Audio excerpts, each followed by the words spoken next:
জ্ঞাত আয় বহির্ভূত সম্পদ অর্জন করার দায়ে নরসিংদীর পলাশে দেলোয়ার হোসেন দেলু নামে এক যুবলীগ নেতার 8.5 কোটি টাকার সম্পদ বাজেয়াপ্ত করেছে দুর্নীতি দমন কমিশন। দুপুরে সমন্বিত জেলা গাজীপুর ও নরসিংদী কার্যালয়ের তত্ত্বাবধানে ভাঙ্গা ইউনিয়নে অবৈধ আয়ে অর্জিত দুটি বহুতল ভবন সিলগালা করে সরকারি তত্ত্বাবধানে দেয় দুদক। অভিযুক্ত যুবলীগ নেতা ভাঙ্গা ইউনিয়ন যুবলীগের সভাপতি।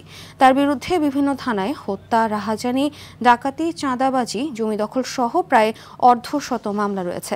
গেল 5 আগস্ট আওয়ামী সরকার পতনের পর গা ঢাকা দেয় যুবলীগ নেতা। মামলার চূড়ান্ত নিষ্পত্তি না পর্যন্ত যাতে এই সম্পত্তি বেহাত না হয় বা কোথাও হস্তান্তর বা বিক্রি যাতে না হতে পারে সেই জন্য রিসিভার নিয়োগের কথা বলা হয়েছে। তো সেই নির্দেশনার আলোকে উক্ত আদেশটি হয়ে আমরা এখানে এসেছি।